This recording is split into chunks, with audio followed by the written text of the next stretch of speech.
तो एक धमाका सा हो चुका है यूरोपियन फुटबॉल में और फुटबॉल की दुनिया के सारे फैंस परेशान हैं और किसी को भी समझ नहीं आ रहा है, कन्फ्यूजन हो रही है बहुत ज़्यादा कि क्या हो रहा है। यूरोपियन सुपर लीग आ चुकी है वापस, क्या इसका असर पड़ेगा चैंपियंस लीग में? करंटली जैसे फुटबॉल काम करता है उस पर क्या फ़र्क पड़ेगा? जो फुटबॉल का पिरामिड है वो कैसे अफेक्ट होगा? फैंस बहुत ज़्यादा कन्फ्यूज्ड हैं कि यूरोपियन सुपर लीग के फॉर में बोलें कि अगेंस्ट में बोलें, क्या चल रहा है। बहुत सारे लोगों को अभी भी कुछ समझ नहीं आ रहा कि क्या हो रहा है, तो आज उसकी बात करेंगे। तो यूरोपियन सुपर लीग में जाने से पहले कि ये सही है कि गलत है, ये पूरा माजरा क्या है, लफड़ा क्या है, पहले हमको समझना पड़ेगा कि यूरोपियन सुपर लीग है क्या चीज़ और क्यों इतना ज़्यादा आउटरेज हो रहा है या इतना ज़्यादा इसके फॉर या अगेंस्ट में रिएक्शंस आपको देखने को मिल रहे हैं। तो इसकी शुरुआत हुई थी 2021 में, जब एक दिन एकदम से स्टेटमेंट आती है कि 12 फाउंडर क्लब्स मिलके एक ब्रेक अवे यूरोपियन लीग बनाएंगे। इन 12 क्लब्स में थे 6 क्लब्स आपके बिग 6 हो गए प्रीमियर लीग के, Manchester United, Manchester City, Liverpool, Chelsea, Arsenal और टॉटनहम हॉटस्पर। 3 क्लब थे स्पेन से जो थे आपके बार्सिलोना, रियल मैड्रिड और एटलेटिको मैड्रिड, और 3 क्लब्स थे आपके सीरिया से, दोनों Milan clubs, AC Milan, Inter Milan और यूवेंटस। तो ये प्रपोज किया गया कि ये 12 क्लब्स फाउंडर क्लब्स की तरह एक्ट करेंगे और एक ब्रेक अवे सुपर लीग बनेगी जो कि पैरेलल होगी चैंपियंस लीग के, या ये लोग जो है अपना एक अलग यूरोपियन कंपटीशन खेलेंगे जिससे फाइनेंशियली बहुत ज़्यादा बेनिफिट होगा।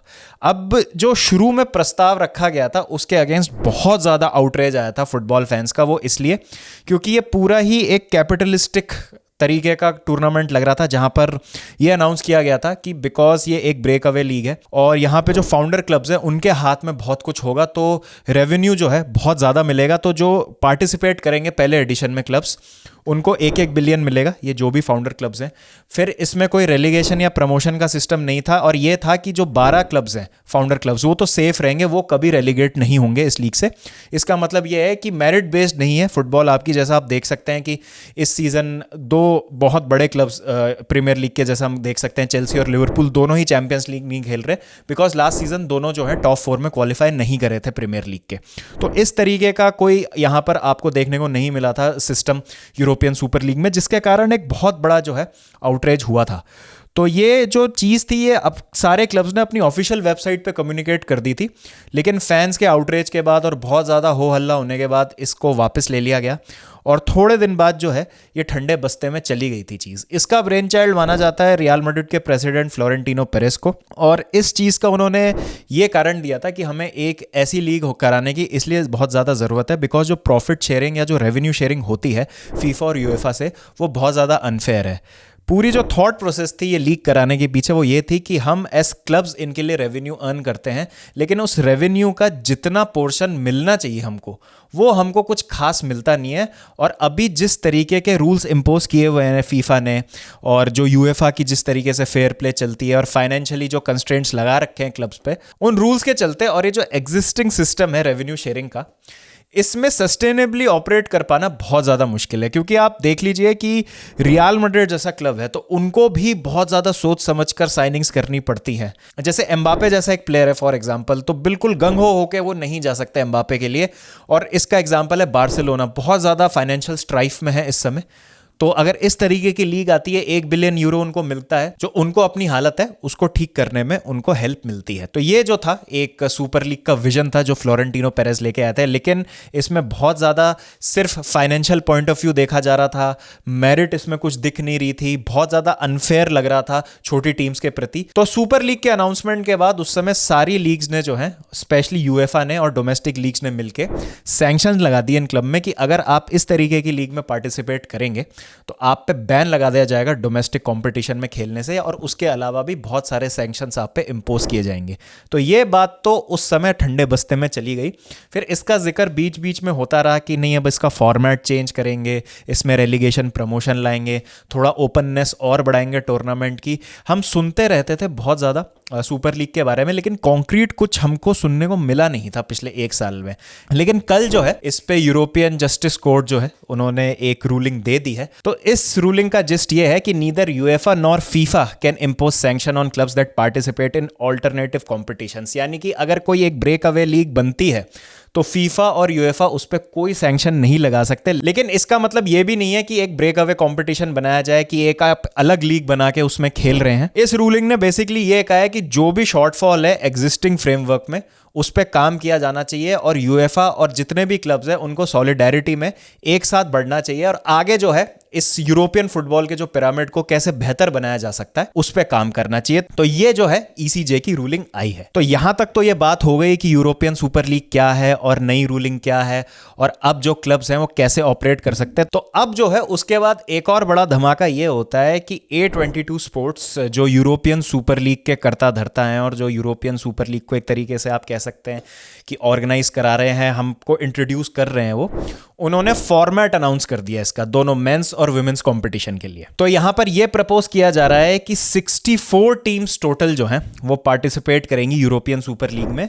इस कंपटीशन को 3 टीयर्स में खेला जाएगा। 3 टीयर कैसे होंगे, जैसे अभी एग्जिस्टिंग यूरोपियन फुटबॉल कैसे खेली जाती है, चैंपियंस लीग फर्स्ट टीयर होता है, यूरोपा लीग सेकंड टीयर होता है और कॉन्फ्रेंस लीग थर्ड टीयर होता है। तो कुछ इस तरीके से जो है आपका करंट यूरोपियन कंपटीशन वर्क करता है। इसी तरीके से सुपर लीग में भी 3 डिवीजन होंगे जिनका नाम होगा स्टार, गोल्ड और ब्लू। अब ये स्टार, गोल्ड और ब्लू नाम क्यों रखा गया इनका, क्योंकि अगर आप यूरोपियन यूनियन का फ्लैग देखेंगे तो उसमें ब्लू फ्लैग होता है जिसपे स्टार्स होते हैं जो गोल्डन कलर के होते हैं। तो इसलिए तीनों जो चीजें हैं उनका मेंशन हो गया यहाँ पे, स्टार, गोल्ड और ब्लू। तो 64 टीम्स हैं टोटल इस कंपटीशन में, जिसमें 16 टीमें आपकी स्टार वाली टीयर में खेलेंगी, यानी आपका जो प्रीमियम टीयर हो गया चैंपियंस लीग के कंपैरिजन में जिसको आप बोल सकते हैं, और 16 टीमें ही आपकी गोल्ड डिवीजन में खेलेंगी और 32 टीम्स आपके पार्टिसिपेट करेंगी ब्लू डिवीजन में। अब यहां पर ये कंपटीशन कैसे काम करेगा, तो जो 16 टीम है आपकी स्टार डिवीजन में उनको 8-8 टीमों के 2 ग्रुप्स में बांटा जाएगा। तो यानी हर टीम यहां पे मिनिमम 7 मैच तो खेलेगी, एक होम और एक अवे। जैसे अभी आप ग्रुप स्टेज देखते हैं चैंपियंस लीग की,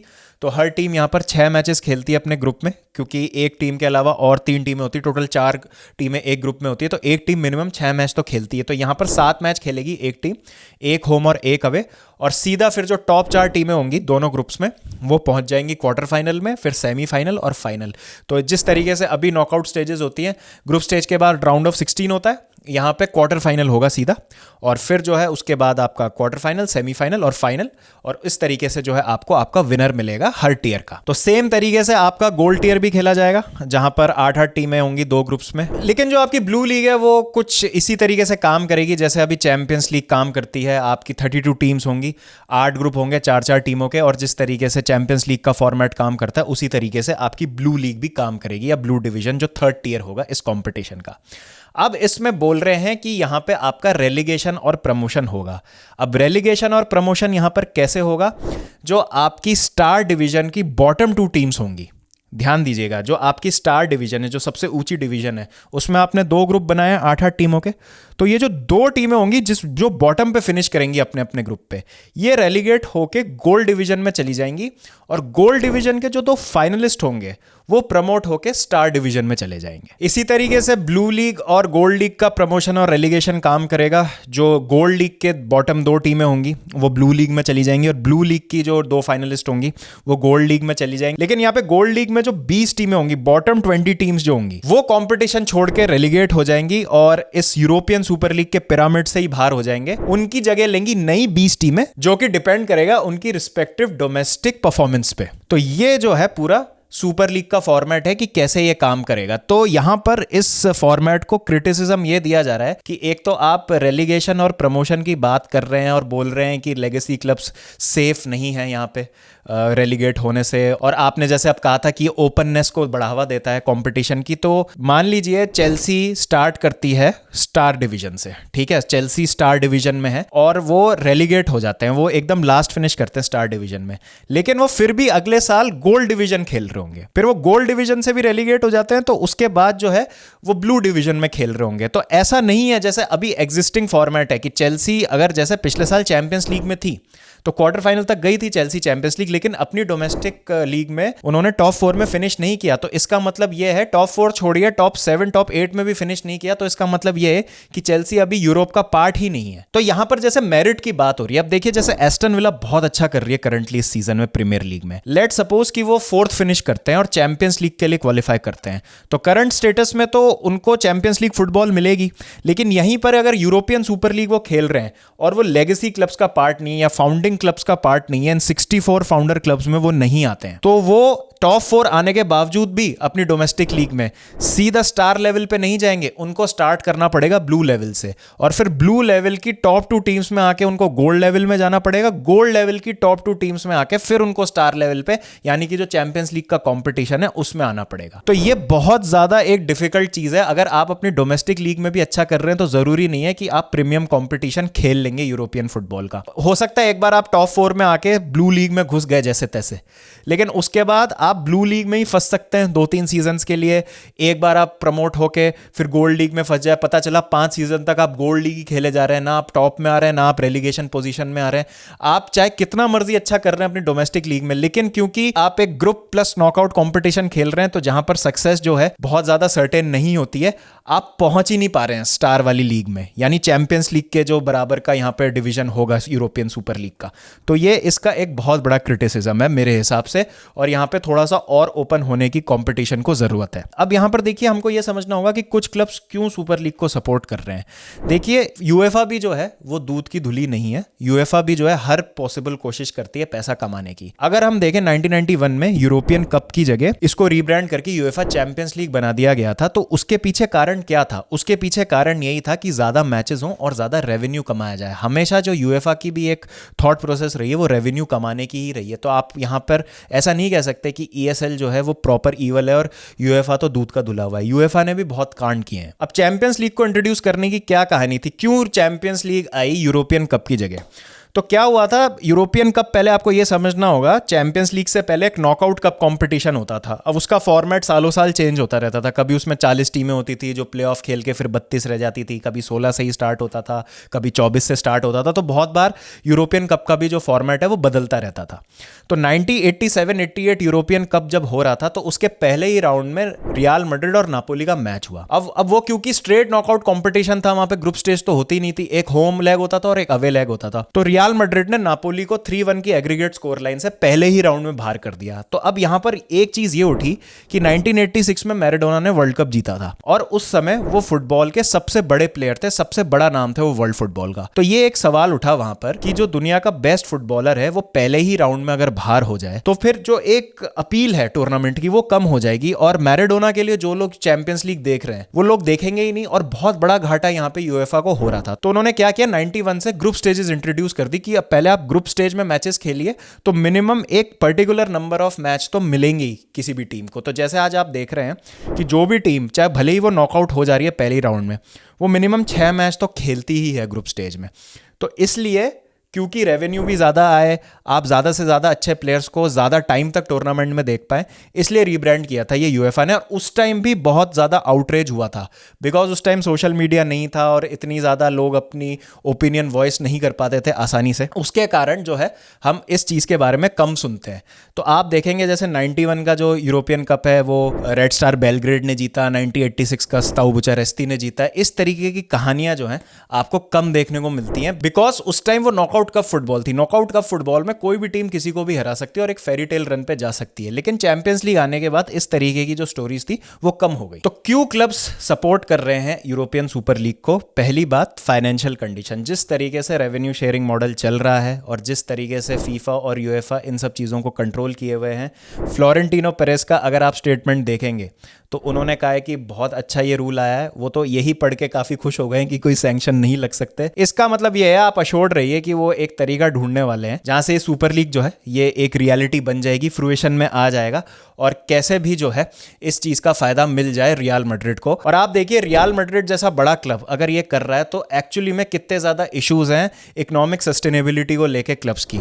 बार्सिलोना यहाँ पे बहुत ज़्यादा सफ़र कर रही है, 1 बिलियन का डेट है बार्सिलोना पे। 1 बिलियन अगर बार्सिलोना को आज मिलता है तो वो कितना ज़्यादा आराम से और एफिशिएंटली अपने क्लब को रन कर सकते हैं। हम आए दिन सुनते हैं कि बहुत सारी दिक्कतों का सामना करना पड़ता है। 3.5 मिलियन का सिर्फ एक ओरेओल रोमेओ का साइनिंग किया था बार्सिलोना ने समर ट्रांसफर विंडो में। यहीं पे ही अगर बार्सिलोना के पास फंड्स आते हैं तो उनको कितनी ज़्यादा मदद मिलती है अपने आप को अच्छे से चलाने में। जो प्लेयर्स उनको चाहिए वो आप साइन कर सकते हो, जो उनको वेजेस चाहिए वो आप दे सकते हो। तो यूरोपियन सुपर लीग क्या है, क्लब्स के हाथ में एक ताकत आ जाएगी कि जो फाइनेंसेस है उसका मेजर रेवेन्यू जो है वो उनको मिल रहा है। जो भी कमाई हो रही है इस लीग से उसका एक बहुत बड़ा पार्ट जो है वो क्लब्स के पास आ रहा है, जो अभी यूएफए नहीं देना चाह रहा है क्लब्स को। और बेसिकली जो है ये पूरी लड़ाई पैसे को लेके ही है। अब यहाँ पे जो चीज़ है वो सर्वाइवल पे आ रही है। यहाँ पे कोई सही गलत नहीं है, एथिकली कुछ यहाँ पर ऐसा नहीं है कि हाँ यार ये गलत है ये सही है। अब यहाँ पर अगर आप देखें यूरोपियन सुपर लीग आ जाती है तो इतने सारे मैचेस हो जाएंगे कि प्लेयर्स इंजर्ड होंगे, फ्रेंचाइजीज बन जाएंगी फुटबॉल क्लब्स की जगह, 40-40 प्लेयर्स के स्क्वाड होंगे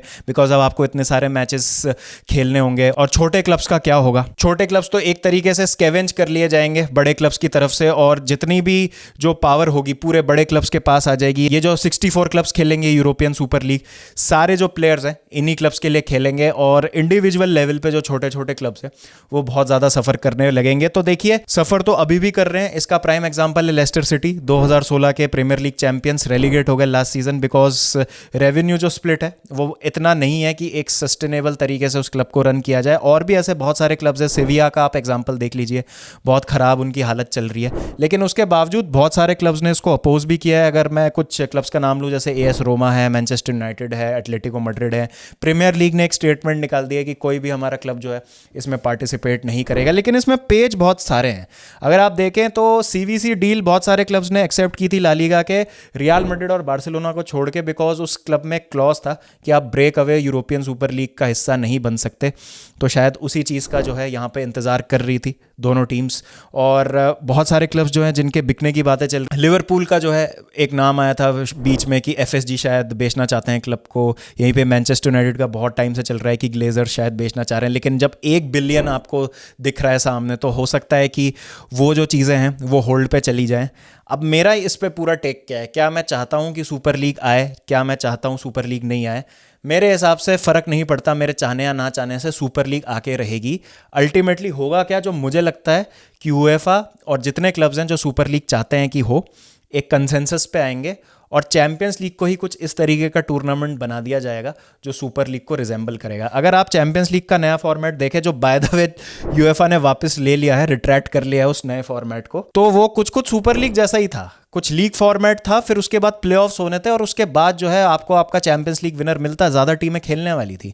तो वो यूएफए क्यों कर रहा है? रेवेन्यू जनरेशन के लिए तो कर रहा है, लेकिन उस रेवेन्यू जनरेशन का स्प्लिट जो है वही रहने वाला था, उससे कुछ क्लब्स को एक्स्ट्रा फायदा नहीं हो रहा था। तो ये तो क्लब्स का पॉइंट ऑफ व्यू बहुत सही है कि हमारी वजह से तुमको रेवेन्यू मिल रहा है, लेकिन उस रेवेन्यू का शेयर हमको कितना मिल रहा है। तो ये पूरी लड़ाई उसको लेके है। तो आई थिंक यहां पर सब एक पेज पे आ जाएंगे इवेंचुअली। कॉम्पिटिशन का नाम चैंपियंस लीग ही रहेगा, लेकिन उसको ऑपरेट सुपर लीग जैसा किया जाएगा। अब ये रेलीगेशन और प्रमोशन का जो सिस्टम है, आई थिंक इसको भी ठीक करने की जरूरत है, वरना डोमेस्टिक परफॉर्मेंस का कुछ ज्यादा इंसेंटिव है नहीं। बिकॉज मान लीजिए आप अपनी लीग भी जीतते हैं लेकिन you are not a legacy club, तो आप सीधा जो है ब्लू वाले डिवीजन में जाएंगे, स्टार वाले डिवीजन में आपको खेलने का मौका मिलेगा 2 साल बाद, गिवन द फैक्ट कि आप बैक टू बैक अपनी डिवीजन्स में टॉप 2 आए। तो ये बहुत ज़्यादा मुश्किल लगता है किसी भी क्लब के लिए। किसी क्लब का एम्बिशन है, जैसे अब मान लीजिए ब्राइटन जैसा क्लब है, वो यूरोपा लीग में खेल रहे हैं, तो उनको क्या करना था, टॉप 6 में आना था, और वो यूरोपा लीग खेल गए इस सीजन। लेकिन अब वो उनके लिए पॉसिबल नहीं हो पाएगा अगर वो लेगेसी क्लब का पार्ट नहीं है। तो ये तो डेफिनेटली एक जाती होगी छोटे क्लब्स पे।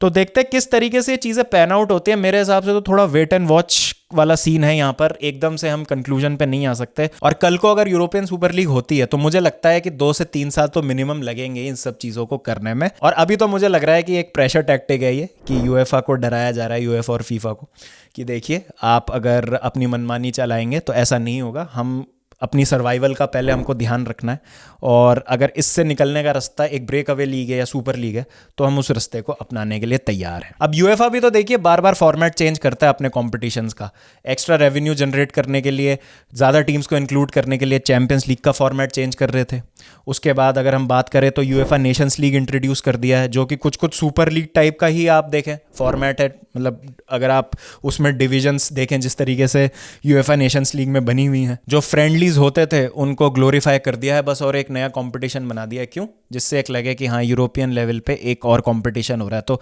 जब यूरो और यूएफए नेशंस लीग साथ चल रही हैं, चैंपियंस लीग और ईएसएल क्यों साथ नहीं चल सकते? वहाँ पे वो साथ इसलिए चल रही हैं क्योंकि दोनों का रेवेन्यू डायरेक्टली यूएफए को जाता है, यहाँ पे ईएसएल का रेवेन्यू नहीं आ रहा है यूएफए को। बात इतनी सी है। क्लब वर्ल्ड कप क्यों ये 4 साल में एक बार करने वाले हैं? फीफा क्यों एक बड़ा कंपटीशन बना रहा है? 32 टीमों का क्लब वर्ल्ड कप करने की क्यों ज़रूरत है? जिस साल क्लब वर्ल्ड कप होगा यूरोपियन टीम्स को तो प्री सीजन मिलेगा ही नहीं किसी भी तरीके का। कितना हेक्टिक हो जाएगा वो साल उनके लिए, बहुत सारी इंजरीज होंगी, बहुत ज़्यादा लोडेड सीजन हो जाएगा उनके लिए वो। तो ये सारी चीज़ें हैं, जब फीफा और यूएफए करते हैं तो ठीक है, लेकिन अगर कोई एक ब्रेक अवे लीग अपने बेनिफिट के लिए करना चाह रही है तो काफ़ी यहाँ पर आप कह सकते हैं कि आईब्राउज उठ रही हैं, सवाल पूछे जा रहे हैं। और हमारे लिए एक बहुत बड़ा चेंज है ये, क्योंकि हम जब से फुटबॉल देख रहे हैं हमने और किसी तरीके का कंपटीशन देखा नहीं है, तो हमारी जो आउटक्राई है बस उसी चीज़ को लेके है। तो ये पूरा माजरा है सुपर लीग का, और इतने सारे इसमें पेच हैं। ये बहुत सिंपल नहीं है कि ये सुपर लीग कराना ठीक है कि गलत है, या एथिकली सही है नहीं है, मॉरली सही है नहीं है। इतना सिंपल नहीं है ये चीज़ें। इसमें बहुत सारे जो फाइनेंसेस हैं वो इन्वॉल्व हैं। क्लब्स के फ्यूचर अगर दाव पर हैं तो वो कुछ नहीं देखेंगे, वो देखेंगे कि जहाँ से हमको अपने आप को बचाने का, पैसे कमाने का मौका मिल रहा है वो रास्ता देखेंगे। जैसा मैंने कहा, सिर्फ वेट एंड वॉच वाला सीन है। तो आपकी क्या राय है इस पूरे माजरे पे? Please do let me know in the comment section. Format पे, ईएसएल के आइडिया पे, क्लब्स के ज्वाइन करने पे नहीं करने पे, और फिर चैंपियंस लीग का क्या होगा उस पे, जो भी आपकी राय है please do let me know in the comment section. इस पे कल हम ऑलरेडी एक 1.25 घंटे का डिस्कशन कर चुके हैं दक्ष और सादिक भाई के साथ। तो लाइव स्ट्रीम भी जो है आप ज़रूर चेकआउट कीजिएगा, लिंक जो है मैं फ्लैश कर दूंगा ऊपर। और तो जो भी आपकी राय है please do let me know, और फिर मिलते हैं आपसे और इस पर डिटेल में बात करेंगे। जब तक ध्यान रखिए अपना, टेक केयर एंड पीस।